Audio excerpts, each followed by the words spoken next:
Hello everybody, welcome to Team Liquid map contest number 15. The tournament here with us in a group stage.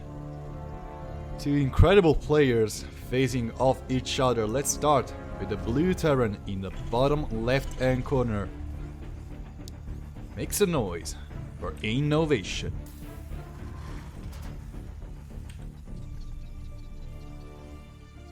And in the top right, his opponent from Dragon Phoenix Gaming.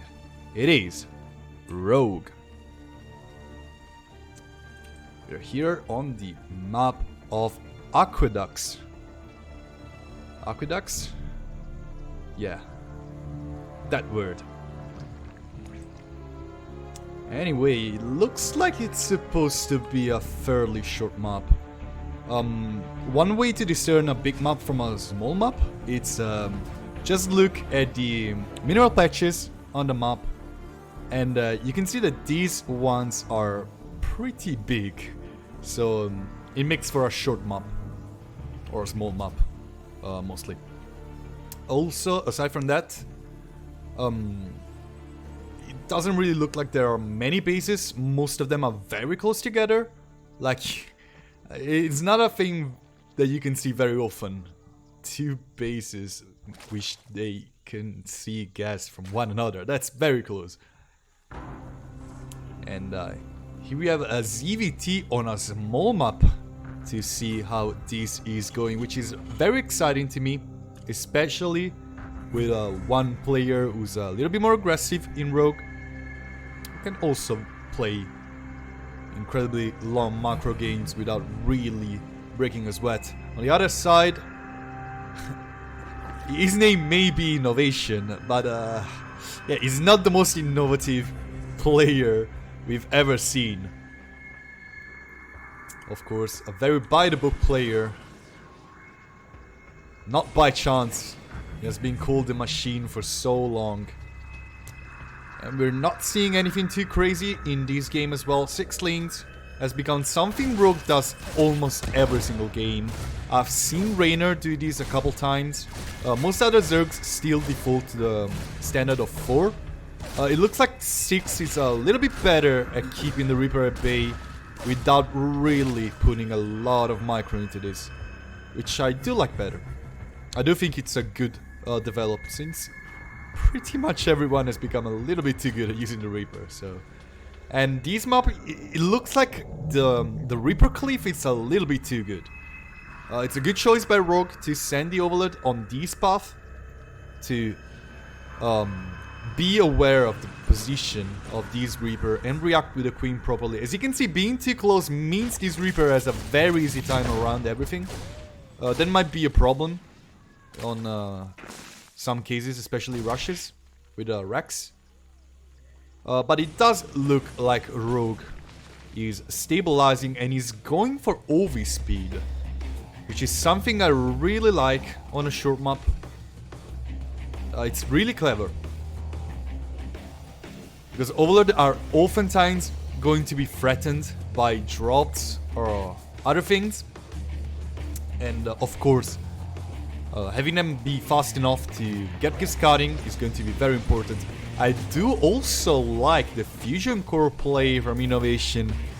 You know what they say, every map has to go through a trial by fire, which is a Battlecruiser rush. And I hope it's a Battlecruiser rush. It may be Liberators, which is also a trial by fire thing. It doesn't really look like there's a lot of dead airspace. Well, oh my goodness. Can you send units over here? If you can, it's not too bad. Anyhow, 2 aliens gonna get in, get 3 drones. That's a little bit too many. Or just 2 aliens, to be honest. Especially with a Battlecruiser incoming. Yeah, that alien is done for with 3 more aliens and a Reaper. 2 more aliens, sorry. And a Reaper incoming to maybe get something more. But you've seen with this trade how short this map is. It really makes for some interesting positions. Especially in this matchup, I feel. There's not many matchups that care about defender's advantage as much as this one. So it's gonna be very interesting. Overload speed, flying, overload with speed mostly. Flying inside the main base of innovation, 2 marines ready to shoo it away. There's something fishy in the base of innovation for sure. Rogue knows, but he doesn't really know yet. He's going to see that there are 4 more aliens, bringing it to a total of 6. He's seen steal a reactor at factory. So I think he may have a pretty dang good idea about what's happening. Battlecruiser, tactical jumping in, Roach and Overload are going to see it. And Overload speed is gonna pay off its full price, saving 2 Overloads already. With this Battlecruiser failing to get anything done for now, weapon refit is going to be researched by innovation. Yamato Cannon is going to be available, and the Spire is going up for Rogue. In his own natural, Lair already up, of course. Oh, Overseer! Dodging through certain death from the Battlecruiser. And 2 Marines are not fast enough to chase this very fast boy. Look at him zooming through the main base of innovation. That's a lot of factories, and that's a full scout on the side of Rogue, dropping down 1 changeling to check what is going on. Second Battlecruiser is going to be seen by the Zerg player. And now we're in a very interesting position. Both players have a really good idea about what their opponent is trying to go for. Of course, innovation knows this is going to be a Spire. There's not really many other choices. You don't really go Hydras into Battlecruisers, not at this stage. And honestly, not with Roaches on the ground. It's 9 Corruptors in the making. Meanwhile, 7 Queens ready to greet these Battlecruisers. Give them their warmest welcome on creep. But they're going to fly away, disregard those welcomes, and threaten this 4th base of Rogue while flying straight into the main. 4 Corruptors are gonna spawn exactly now, only to be halved by Yamato Cannon. Meanwhile, Rogue checking for Innovation's 4th base. Nothing up there yet. Innovation retreating to repair his Battlecruisers. Third one out. And I think that's where Innovation is going to stop.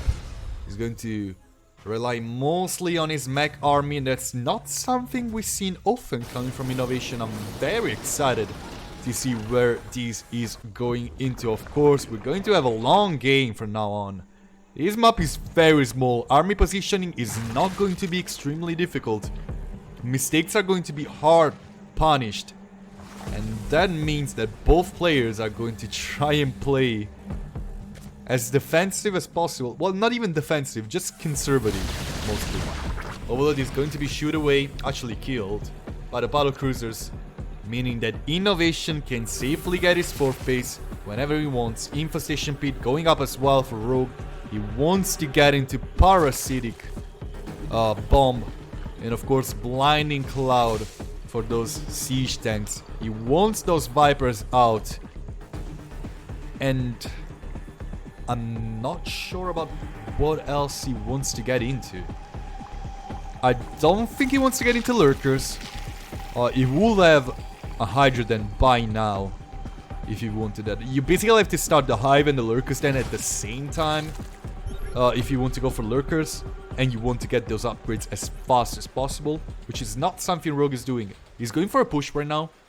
That's a lot of Corruptors, a lot of Ravagers actually, and quite a fair amount of Roaches. Not going to do well into these many tanks. Here comes the Biles, trying to rain down mostly on the turrets. That's a lot of damage from these siege tanks. Linked, trying to get a wraparound. They're gonna be stopped by more tanks getting into position. Ravager Biles eating in so many tanks, while the Planetary Fortress comes in clutch. Overall, even though the trade was indeed in favor of Innovation, I do feel like Rogue is very happy with trading his roaches the way he did. He knows he has a supply advantage. He knows he has to work with this. He knows he has to do something with it. And he knows that innovation cannot be left unchecked. +2/+2 is very close to being done for the Terran player, and it has much higher value for a mech army than it does for a Zerg army. So now Rogue wants to thin the numbers before these units from innovation become slightly too good at killing these roaches and ravagers. Here comes the Corruptors trying to trade with these Battlecruiser weapon refit. Well, Yamato Cannon gets used. One of the Battlecruiser goes down. Ravager raining a lot of piles on top of the cannons. One of the Battlecruiser was saved with very little health. And that might be the saving grace of this trade for innovation. I do feel like he lost, yes, 6 tanks, 18 Hellbats. It's not like Hellbats are the most important piece of the puzzle right now. You can lose those. Losing 6 tanks, of course, slows him down a fair amount. And Rogue is always happy to take those engagements, always happy to spread creep freely, always happy to stay on even ground with these tanks before they can move out and siege into scary locations. Another pushing coming from Rogue. This is starting to look more and more like a campaign mission. With this Battlecruiser not yet available with Yamato Cannon, but the Cyclone's doing a lot of work. 15 workers have been killed by the Rambai. And this is going to be kind of deadly for Innovation. Rogue not really losing much. All the tanks are going to be cleared, just the Cyclone and the Battlecruisers. Another pile is going to connect with many workers, and you can see pretty much every single base of Innovation is lacking defenses. That means that Rogue could get onto those workers really. Still 2 Battlecruisers on the field. And not many Corruptors really. Tactical jumps is going to be available right now. Ravager piles are going to be very useful to stop these Battlecruiser. Here comes the Corruptors, meaning they have to tactical jump away. +3/+3 incoming for Innovation, but Rogue is looking better and better in this game. Innovation had a lot of workers. His army is very pricey, so are those upgrades. And of course, he needs to have a very healthy amount of workers. Still on 73 as I was saying. But losing those 26 sure does hurt. Taking a page out of TY's book. Innovation is not going to replace those workers. Having more of them meant he can disregard replacing them and work slightly more towards the army, since this is what he needs right now. Doesn't have a lot of orbital commands, I feel. How many does he have? He has only 3. Which is not the number he wants. He wants at least a couple more. Another push incoming before this planetary fortress is done. And these Ravagers are dealing a ton of damage. Cyclone's really helping a lot. Very good position on this tank in the back line. Lots of Cyclones and workers are going to be killed again. The Lings get onto the mineral line and cause a ruckus onto these workers. 7 kills by Rogue. His supply is not looking mighty fine right now. He does have a hide. He's getting a lot of important upgrades, like +3 missile, +3 air, and +2 melee alongside bailing speed, which is an interesting upgrade. This base is going to go down, but Rogue is taking full control of the map right now, taking those bases which are very contested, like this one in the top left and potentially this one over here, while keeping a very good track of what is going on. Another engagement. Rogue pushing outside of grid. There's a planetary over there. Lots of Ravager piles raining from the sky. Gonna get that sensor tower, which is a fair amount of gas that is going to be wasted and meaning these banelings can maybe get in unscouted and unseen. That's a beautiful point for some kind of run by. Banelings being not done yet.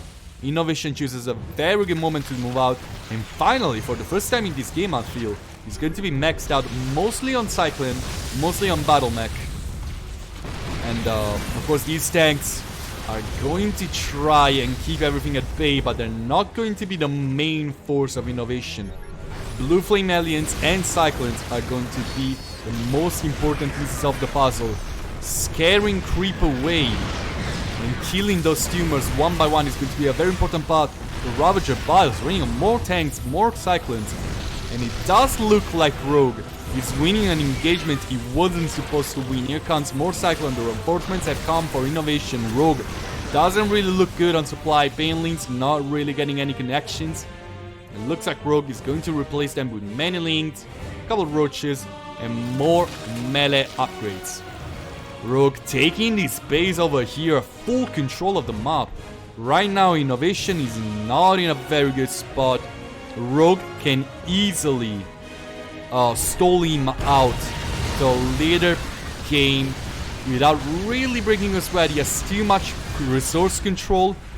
This is looking more like an Age of Empires game than most of StarCraft 2 games, even though the map is pretty short. Oh, finally innovation is pushing on creep, getting something done. That's a lot of banelings. They're gonna get a lot of connections, a lot of Cyclones going down, tanks helping a lot, as well as this Battlecruiser. But meanwhile here in the bottom left, Corruptors are going to win the battle, as well as Ravager raining more biles onto the mineral line and many other key units. Battlecruiser tactical jumping over here, going to kill yet another base for Rogue. But I do feel like right now innovation does not know about this. Rogue playing the field very cleverly, taking full control of very difficult spots. Difficult spots to attack, of course, for innovation. Very hard to push onto this side if Rogue is positioned properly, especially behind those side blockers over here or on the high ground. The same can be said for his opponent. Innovation doesn't really have a hard time defending his bases. It doesn't have a lot of defenses over here though. Only the Battlecruiser. Many banelings are rolling into the SCVs, and the base is going to go down bile after bile. Rogue sending in the Corruptors to their deaths though. They're not in a very good spot. Yamada Cannon is not available. It seems one more Battlecruiser is going to go down. Meanwhile on the ground, innovation winning the fight, but not winning the war. Not yet, at least. Rogue using a lot of his own resources right now though. This trade was definitely not very good for the Zerg player, especially with the Battlecruiser tactical jumping over here in the bottom right, getting a lot of drones, and of course getting these archery as well. Yamada Cannon gets used. This one Battlecruiser is in real danger. I doubt he's going to survive this battle. Tactical jump not available. Second Battlecruiser in real danger. Meanwhile, in the middle of the map, Rogue sending in even more roaches, Ravager, and Lings. But this is turning completely against him. All his ground army has been defeated. Innovation pushing creep back, being patient enough. And now he's finally taking control of these high ground, sending a lot of workers over here, remaking the base on the bottom, on the top left. And of course, this is a very, very scary siege position. You cannot push through here if innovation has any amount of tanks on this ledge. Rogue pinned on his own side of the map for the first time after looking in full control.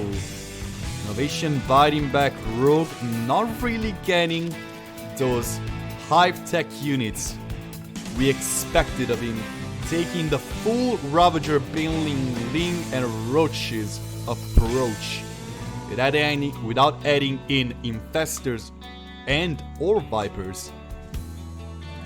which really do feel like mandatory at this stage. Rogue retaking the base in the bottom right, but as I was saying, innovation now is a very scary siege position. Not something you can break into so easily. Hellions going left and right, getting so many kills onto the mineral lines. Rogue looking for the right spot to counter with his Ravagers and rain down some Biles onto the tanks. Here comes the scan. And of course the Biles are going to be dodged by the Cyclones. Rogue trying to chase down the remaining Cyclones. Meanwhile on the right, the Ravagers are going to win the battle against these tanks. Let's go to a zoomed out location. It looks like the Cyclone on the top side have won the battle. But so did the Ravagers on the south side. Tanks not siege trying to chase down these Ravagers. There's still one tank over here. That's probably an MVP of this game. 38 kills on this guy. That's a lot of kills. Beautiful, beautiful army control on both sides, with one side winning for innovation and the other winning for Rogue. It's looking a little bit desperate for Rogue. He doesn't really have the tech, he doesn't really have a strong way to stop this. Not many Corruptors on the air. It looks like Yamato Cannon is going to be used, and now these Battlecruiser don't really have a counter. One of the Battlecruiser is going to tactical jump away. Meanwhile, Rogue pushing outside of creep. Cyclones are a little bit late on this defense. There's only one tank remaining. This tank is an absolute king right now. 39 kills. Both the Battlecruiser staying alive. 30 and 50 health on these two capital ships. And now Rogue is sent scattering once more.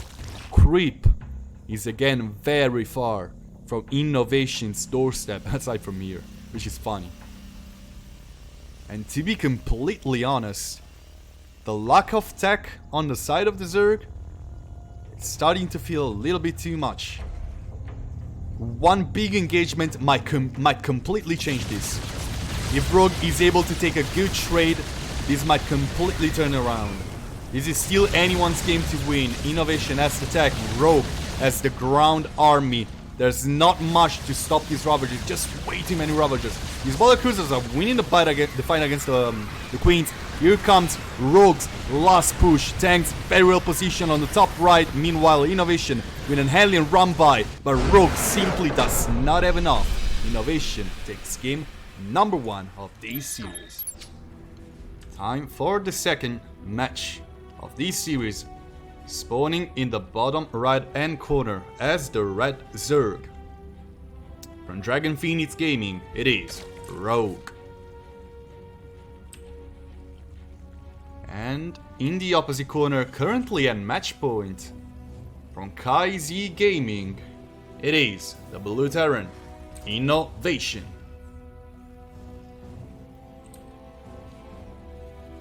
First game was quite the wild ride, and I'm expecting Rogue to do something different, especially because this map is talking about wilderness, or wildness rather. This is a very unique concept. 4 players map, very common concept in GSL, not something we're accustomed to in ladder. I think the last one was probably Darkness Sanctuary in 2017, maybe 2018.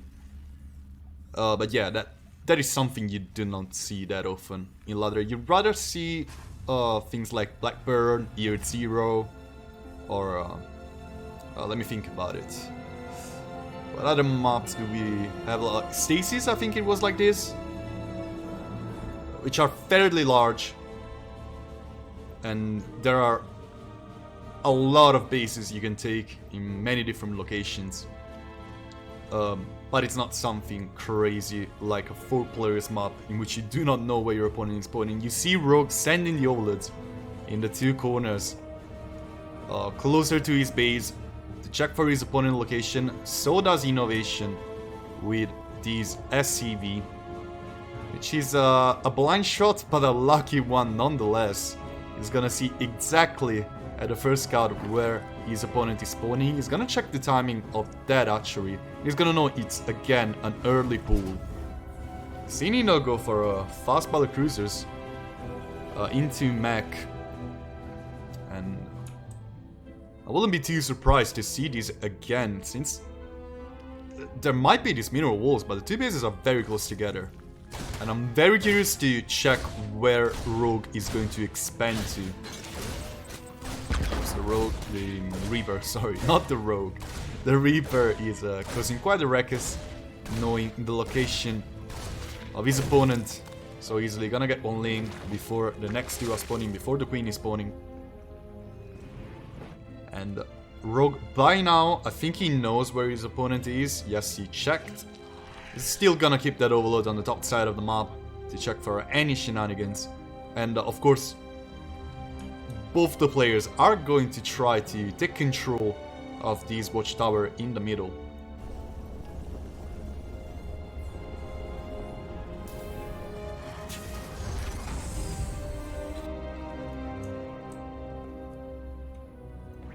Yeah, Rogue is mining down this mineral wall. He wants to take his third over here, and I do think it's the much better choice. Like, you have to break those rocks to get some aggro going over here, or you have to walk the whole map, and that's not something you want to do. Early lair from Rogue, and yeah, here it is.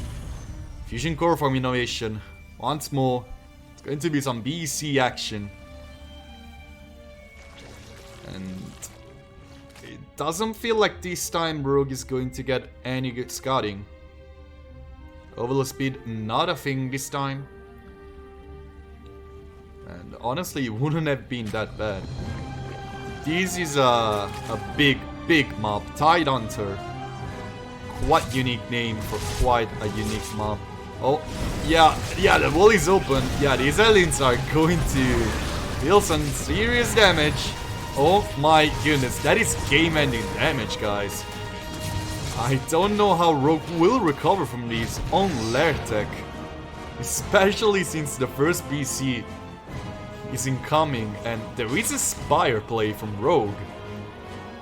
What she will do with 31 workers with a Spire play. I'm not expecting Rogue to go past like the 10 mutas. And it's going to be rough. Taking this third base is going to be quite delayed because of the mineral wall and the single drone working on it.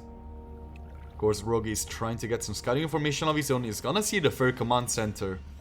I'm not gonna send an overload in yet. This is a very good position for an overload. But sadly for Rogue, the Battlecruiser will tactical jump in his base without him being able to scout this. Double factory is going to be mech again for the Terran player. How many queens that... Oh yeah, that's not enough queens. How many spores? Yeah, that's not enough spores. That is not a good position. Innovation with the scan, checking what is up. Where is the BC? He's taking the long flight. He's going to see an overload, which of course is going to give quite some information to Rogue. Rogue is going to make 8 mutas. Cannot afford more than this. He's still 47 workers. He's getting his third base. Rogue is getting back into this game. All he has to do is defend properly from this BC aggression. The lanes are not gonna get past the Hellions. And Innovation is going to take this third base. Rogue supply blocked after losing that one overload. He's going to stop his mutas for quite a bit of time. But here they come. Not a high number again. I don't feel like Rogue can get much done. Especially with a BC being up. Again, Hellions find a way in.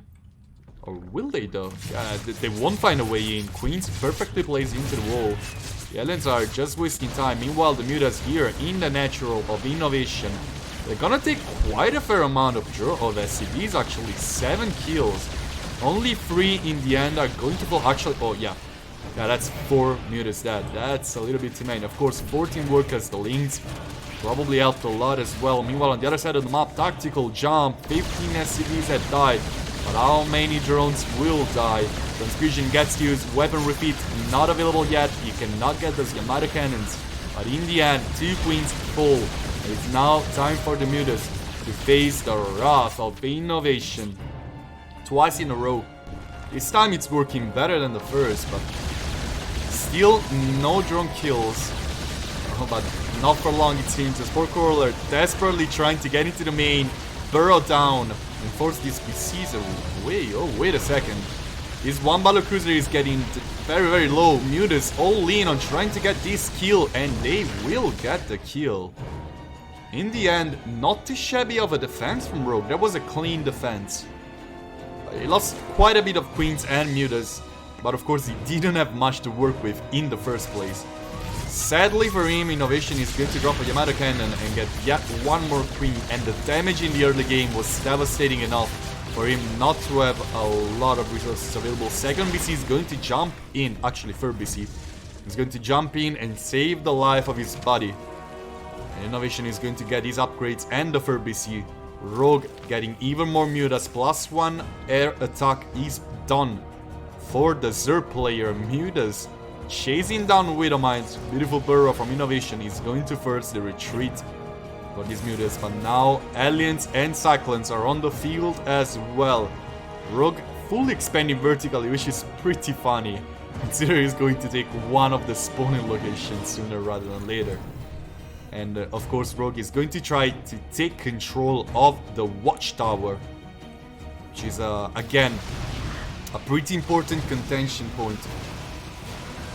And that's gonna be a little bit more damage from these mutas. A lock-on from the Cyclone is going to force them backwards, and doesn't manage to find the kill. It was very close. How many mutas are on the... yeah, it's 14. Not too bad. Widowmines are gonna waste their shot, waiting for the mutas to come in and clean the ground. Rogue is slowly but surely getting back into this game. He's going to be melee and carapace upgrade alongside the Baneling speed. Centrifugal hooks, if you rather call it that way. Beautiful transition, meanwhile, from Innovation. He's going to be supply blocked, and he's not gonna produce 2 Thors at a time. But the first one is already getting on the field. And it's going to be very difficult for Rogue to deal with it, with his losses, especially on queens, forcing a couple larva cycles behind. Battlecruisers dropping down 3 Yamato cannons. One of them jumps away, the others are waiting for the right time. Here comes the second jump, and here comes the third. Again, 3 damage from these cruisers. Not gonna get too much, but still, Yamato Cannon is such a good upgrade. Weapon refit, sorry. Because Yamato Cannons can get so many free trades. And you've seen here how good it is for Innovation to just send these BCs in. Oh, Widowmine. Oh, Widowmine. Yeah, that is a very good shot. Alongside the Thor damage. That is gonna hurt for Rogue. How many mutas have died this game? 17. That's a lot, especially with his early losses. Rogue is going to try to make up for it with a double expansion. Oh, we don't mind. We don't mind. Oh, that is no bueno. The Banelings tried to get into business over here, but sadly for Rogue, it was a solid wall of Thors to block the way.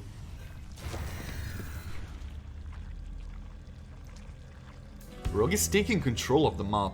He is setting up a lot of creep. He has full control of this watchtower throughout the whole duration of the game, but Innovation is just waiting for his +2/+2 to actually strike back. And honestly, I don't really see Rogue defending this. Battlecruisers again are going to lower this muta count. Yeah, you cannot get too close to them. Here come the free weapon refeed again. Baneling's trying to break past everything. Why do I call Yamato Cannon weapon refeed and weapon refeed Yamato Cannon? I don't know. But you get what I mean. Oh, that's a lot of Banelings. There's a sensor tower though. I don't know about this. Innovation taking his 4th base meanwhile. And there is no way Rogue can break past this. There is absolutely no way. Like, this is a little bit unlucky, honestly. Like, Innovation has a much easier time attacking than Rogue does due to this. Of course, this 3rd base is pretty much uncontestable. Well, not really with the rocks broken. But yeah, like... I'm not too sure about this map. Banelings, meanwhile. Oh, yeah, here they come. That's a lot of damage in the end. 14 SCVs have been killed, but the army supply of Rogue is not through the roof, to say the least.